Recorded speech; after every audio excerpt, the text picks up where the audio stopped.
principio creó Dios los cielos y la tierra. Dijo también Dios: júntense las aguas que están debajo de los cielos en un lugar y descúbrase lo seco.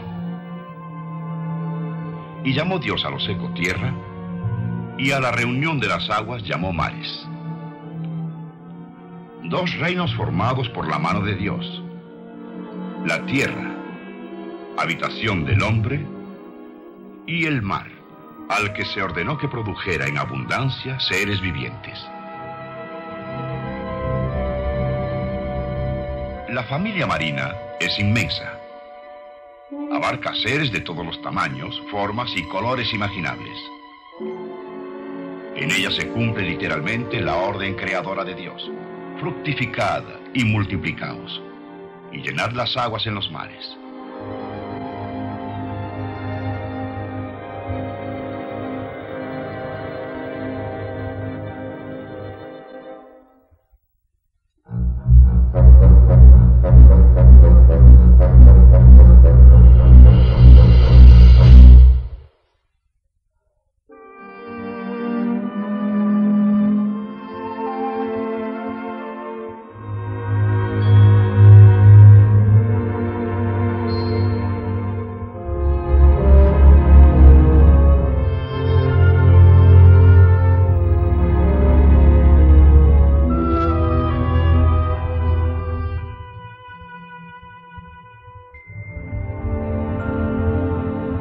Sí, el mar es una parte extraña y maravillosa del universo de Dios. Pero este es nuestro mundo, un mundo de imágenes y sonidos familiares.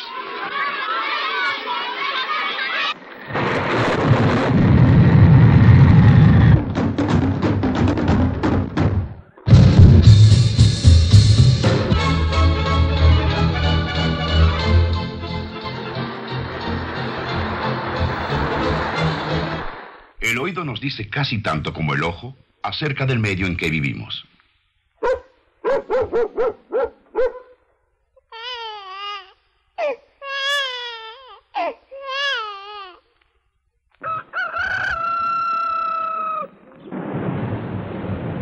Sí, los sonidos nos dicen mucho acerca de nuestro mundo. Pero debajo del mar, al hombre lo envuelve un silencio arrollador. Aquí, sus oídos no le dicen prácticamente nada. Con razón al mar, desde hace mucho tiempo, se le llamó la profundidad silenciosa. Y a través de los años, los escritos sobre la vida marina apoyan esa teoría. El hombre declaró categóricamente que el océano era tan silencioso como la tumba en citas como esta de un destacado manual acuario europeo. Si algunos de los crustáceos y peces pueden hacer ruidos, estos son tan raros y de tan corto alcance que casi pueden pasarse por alto. Debajo del agua, la emoción, el hambre y la agonía de la muerte son silenciosos. Pero aunque no lo fueran, ningún oído sería capaz de oírlos. Con el siglo XX comenzó una era maravillosa, la de la radio, en que se desarrolló el tubo al vacío que amplifica las corrientes débiles, y el micrófono, que cambia las ondas de sonido en energía eléctrica. Era inevitable que en poco tiempo se ideara un método para usar estos instrumentos electrónicos y escuchar debajo del agua. Surgió un aparato que, aunque primitivo e improvisado a toda prisa, podía detectar ruidos de los barcos que pasaban, sonidos submarinos. Resultó que el mar no era tan silencioso. Pero ese descubrimiento no era demasiado asombroso. Ya sabíamos que el sonido viaja 5 veces más aprisa por el agua que por el aire. Así que si el agua es tan buen conductor, ¿por qué no oímos los sonidos del mar? Uno de los obstáculos es el límite entre el aire y el agua, que aísla casi tan efectivamente como una gruesa pared. Pero aún más importante, el oído humano sencillamente no funciona bien dentro del agua. En este ámbito se necesitan otros oídos. Oídos diseñados expresamente para uso submarino. Este conocimiento condujo a crear un instrumento llamado hidrófono, un micrófono submarino que detecta sonidos en el mar con una claridad ni siquiera soñada.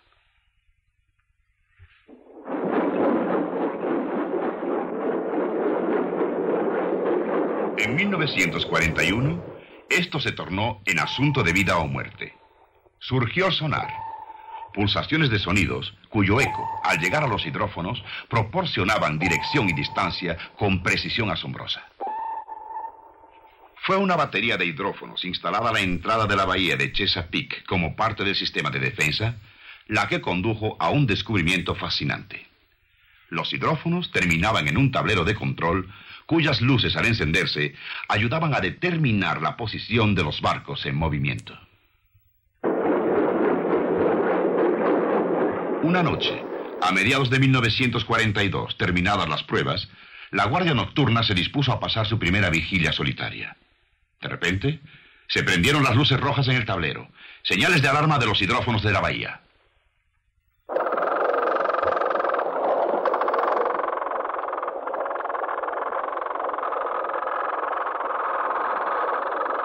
¿De dónde venían esos extraños sonidos? No se pudo hallar rastro de ningún navío desconocido. Pero todas las noches ocurría el fenómeno, y pronto se convirtió en un misterio impenetrable. Los militares pidieron ayuda a los científicos, y en el teletipo por fin se leyó la respuesta.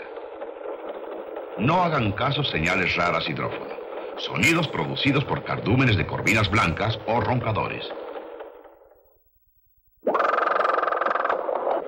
Peces que hablan.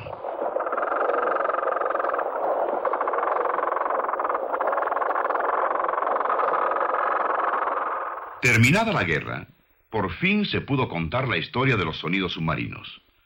Y de sus laboratorios en Los Ángeles salió un equipo del Instituto Científico Moody embarcado en una misión histórica: la filmación de la primera película submarina sonora.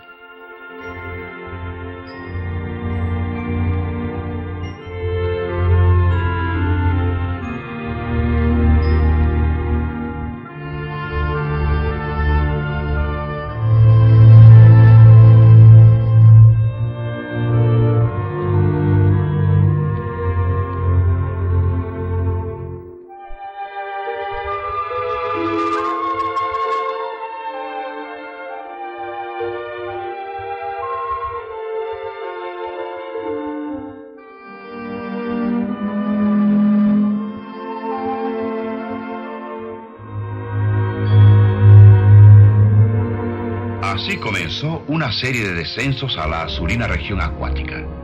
Apareció un mundo cuyas formas y colores habíamos conocido durante siglos, pero para cuyos sonidos el hombre había sido casi totalmente sordo.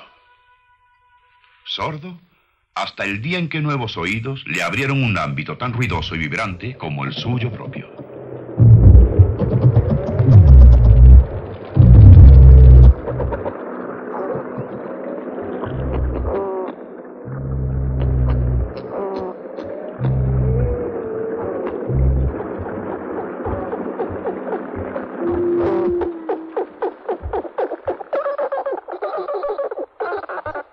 Algunos de los sonidos se podían reconocer fácilmente. Otros quedaban sin identificar. Sobre todo aquellos que surgían misteriosos de la oscuridad del océano nocturno.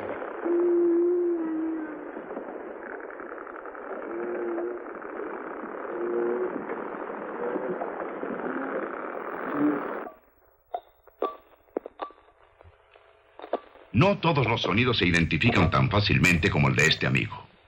Una incansable investigación ha continuado a través de los años, como por ejemplo en el laboratorio marino de Narragansett, donde la doctora Marie Poland Fish y sus ayudantes han analizado y catalogado con esmero los sonidos de cientos de especies de peces, crustáceos, moluscos y mamíferos. Es tan característico el sonido que emite cada animal, que los espectrógrafos de sonido como estos llegan a ser en efecto huellas de voz que identifican claramente los sonidos de cada especie. Los habitantes del mar producen sonidos por razones muy parecidas a las de los seres terrestres. Algunos sonidos son canciones, frases repetidas, muy similares a los trinos de las aves. Aunque en este caso, nuestra cantante resulta ser una ballena lejana.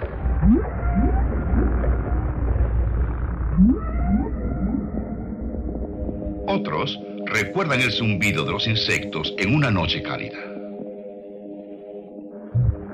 Pero la mayoría de los sonidos biológicos son llamadas intencionadas, advertencias o respuestas al dolor o al miedo. El pez sapo, por ejemplo, usa un largo tamborileo para declarar sus derechos territoriales alrededor de su nidal. Es su forma de decir: prohibido el paso.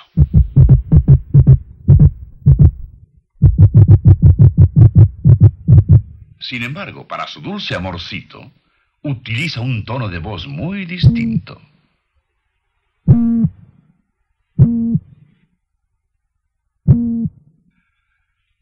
¿Voz? Un momento.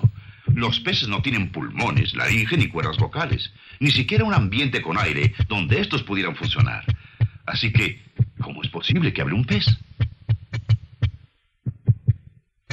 Dios le proporcionó un equipo muy especial, más variado que los instrumentos de una orquesta sinfónica y diseñado para funcionar en el agua.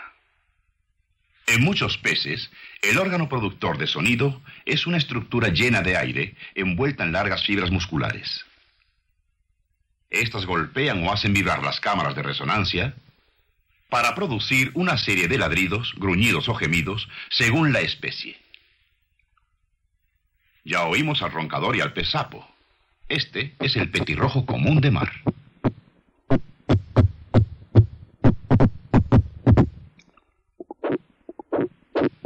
El pez zumbador posee algo así como una sección de percusión propia, un órgano similar a una escofina ubicado en la garganta.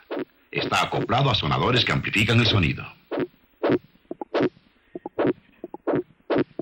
El esqueleto sirve para producir las notas del coto espinoso.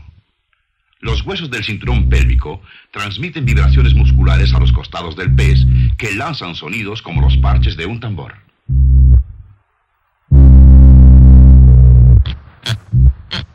Estas voces del mar son nuevas para la mayoría de nosotros. Esta, ¿saben de quién proviene? Nada menos que de una langosta. Que nosotros sepamos, la langosta es el único animal que produce sonido con sus antenas.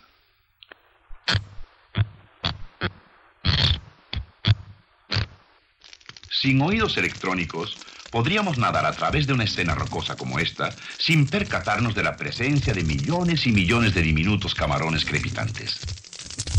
Están entre los mayores productores de ruidos del mar. El hidrófono detecta un crescendo de sonido de estos pequeños seres ocultos. El camarón crepitante es un crustáceo minúsculo mucho menor que su primo el marisco de mesa. Mide unos 2 centímetros de largo. Una de las tenazas del camarón es más grande que la otra, y es el órgano que produce el ruido. En una colonia común y corriente de estas criaturas, los chasquidos individuales se funden en un clamoreo continuo. De todos los seres del mar, tal vez ninguno ha sido más fascinante para el hombre que el amistoso delfín o marsopa. Algunos se han convertido en estrellas del teatro, la pantalla y la televisión, encantando al público con sus cabriolas y su aparente alegría al tener contacto social con el hombre.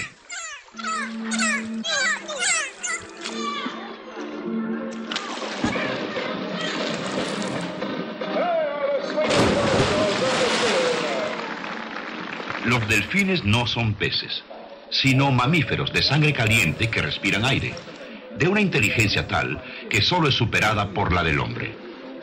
Los alegres chirridos y silbidos que contribuyen a la diversión en un circo marino pueden ser emitidos tanto arriba como debajo de la superficie del agua. En el mar abierto se emplean con cierta frecuencia entre los miembros de un cardumen para comunicarse entre sí. ¿No hay oídos que los oigan? Nada está más lejos de la verdad. Todo el cuerpo del delfín puede percibir sonido, pero los oídos están diseñados especialmente para ser empleados en el agua, aún a las aplastantes presiones a más de 300 metros de profundidad. Todo su sistema auditivo da a este animal un sorprendente sentido del oído. exactitud para orientarse y sensibilidad a frecuencias de más de 180.000 Hz o ciclos. Capacidad mucho mayor que la del oído humano. Pero hay más. Se le ponen anteojeras de caucho sobre los ojos a este delfín en Marineland del Pacífico, en California. Luego, se arrojan 3 aros al agua.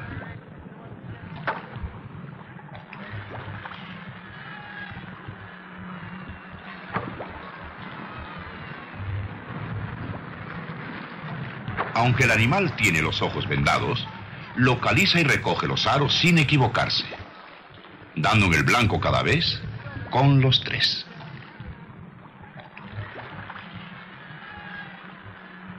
¿Cómo lo hizo? Con sonar, ni más ni menos.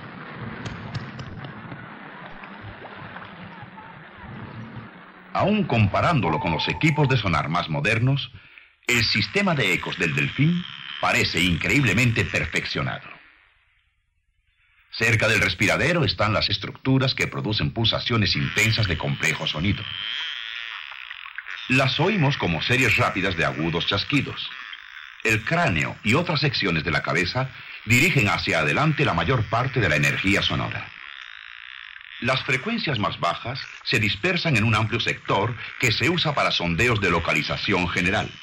Sin embargo, las frecuencias excesivamente altas se concentran en un rayo finísimo que se emplea para examinar blancos específicos. El sistema que detecta al eco que regresa también es altamente direccional. Los canales llenos de aceite en la mandíbula inferior parecen guiar las señales directamente hasta el oído medio. Estos ecos aportan información precisa acerca del tamaño, forma y distancia de los objetos, y además algo acerca de su textura y composición. ¿Qué tan bueno es el sonar del delfín? El hombre apenas comienza a descubrirlo. En Punta Mugu, California, una delfín de nariz de botella llamada Doris puede, con los ojos vendados, distinguir los diferentes materiales de que se componen estos discos usados como blancos. En este experimento específico, su tarea será diferenciar estos 2 metales, el cobre y el aluminio. Será una selección sorprendente, si la logra. Primero, se le tapan los ojos a Doris, y luego se la envía a un extremo del tanque. Los discos se colocan en el otro extremo.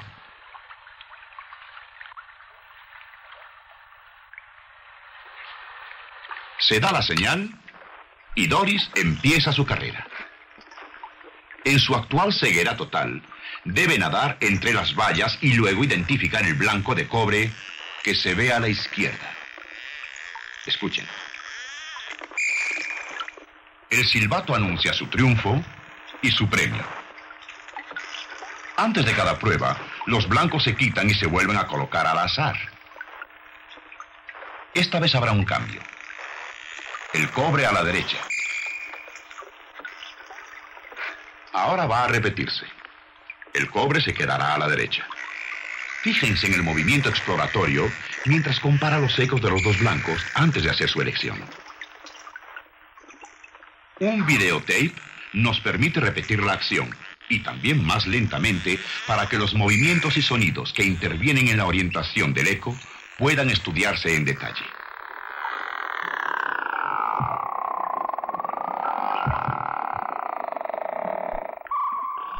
En experimentos como este, los hombres de ciencia siguen indagando el alcance completo de la vida sónica del delfín.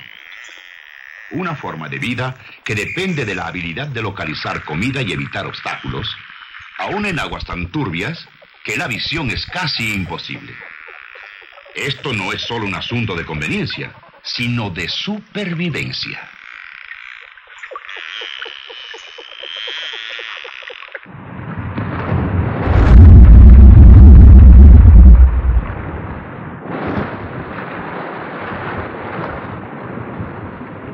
Podríamos suponer que los seres más grandes que habitaran este planeta fueran capaces de emitir los ruidos más atronadores. Y en efecto, entre las frecuencias más bajas que se oyen en el océano, se encuentran las de algunos gigantes increíbles como la ballena jorobada.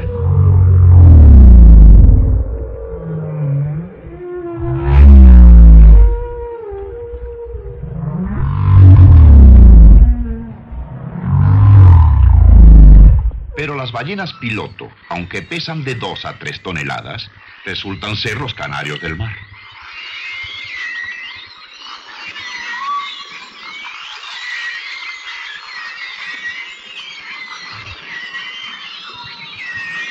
El tamaño poco nos ayuda para predecir el tipo de voces que poseen las ballenas.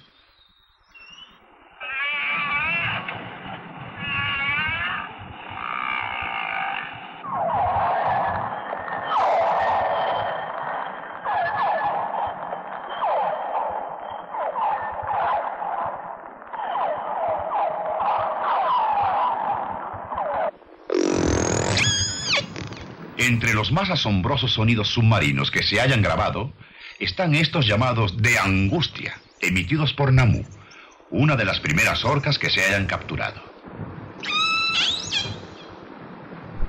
Mientras se remolcaba al animal hacia Seattle, se avistaron otras ballenas en las cercanías.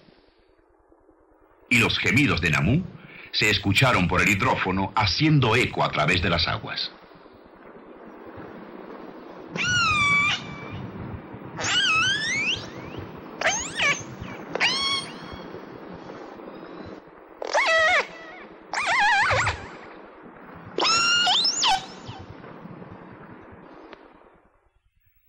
El vasto dominio de las grandes ballenas abarca casi el 70% de nuestro planeta.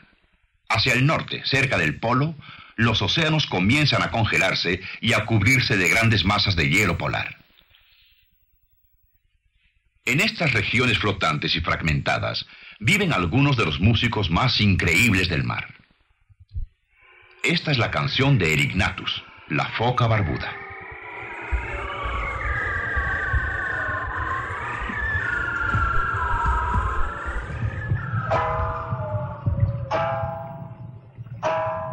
¿Campanas? ¿Tambores de acero? ¿Algo hecho por el hombre? El esquimal sabe qué buscar: la morsa. Durante la primavera, las bolsas inflables en el cuello del macho adulto son las que producen el sonido de campana. Además, ambos sexos emiten sonidos, chasquidos y crujidos, que se cree tienen funciones similares a las pulsaciones del sonar de los delfines. Al igual que las morsas, las focas poseen aparentemente sistemas sónicos que las guían con precisión. La foca Weddell, por ejemplo, prospera en la oscuridad debajo de las densas capas de hielo. Encuentra alimento a 300 metros de profundidad donde no penetra la luz. Y luego se dirige al pequeño y vital respiradero en algún lugar de ese enorme manto congelado. Todo esto lo hace sumida en la negrura de la larga noche polar.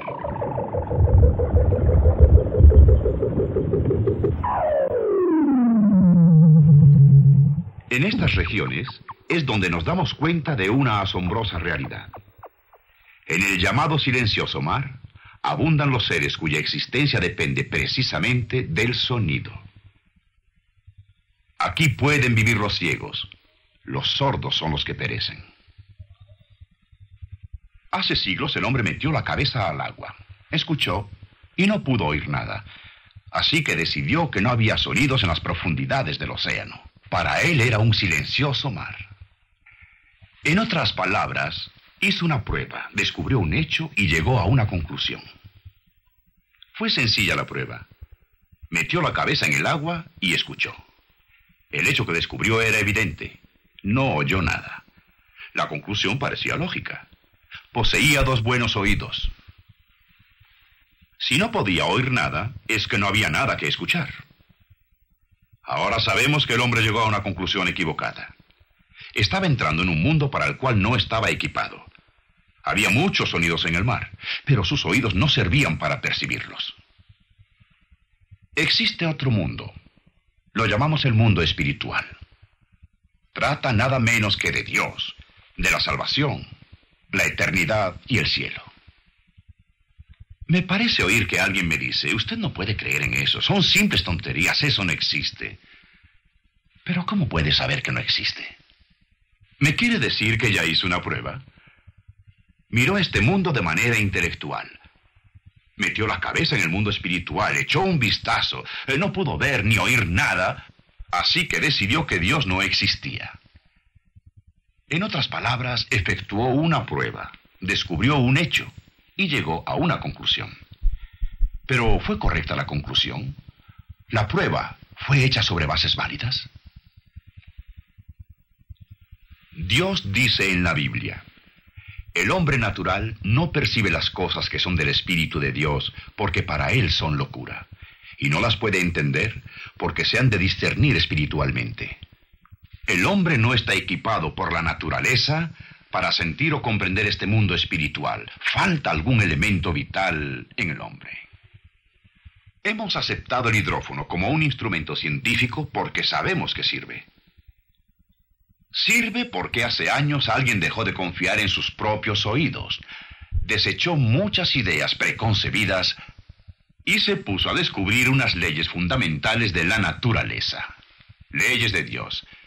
Se guió por estas leyes con minucioso cuidado. Para que el hombre supiera que había sonidos submarinos, tuvo que buscar otros oídos.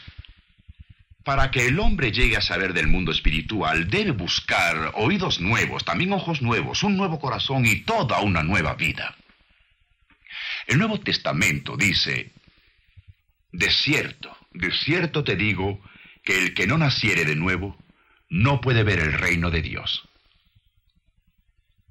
Hoy hay millones de personas en todo el mundo, e incontables millones que vivieron en otras épocas que han puesto esto a prueba. Por medio de la fe recibieron a Jesucristo, el Hijo de Dios, como su Salvador, y sus vidas fueron totalmente transformadas. La realidad de este mundo espiritual se ha convertido en el factor más dominante de sus vidas. Ahora saben porque tuvieron fe y creyeron. Aquí hay dos instrumentos. Uno nos ha abierto los secretos del océano. El otro, las promesas de la vida eterna. En la actualidad existe una voz nueva, la voz del mar, que clama desde el fondo del océano para decirnos: haz tus pruebas, descubre los hechos. Pero en este mundo espiritual, por el bien de tu alma para toda la eternidad, llega a la conclusión correcta. Para saber, hay que creer.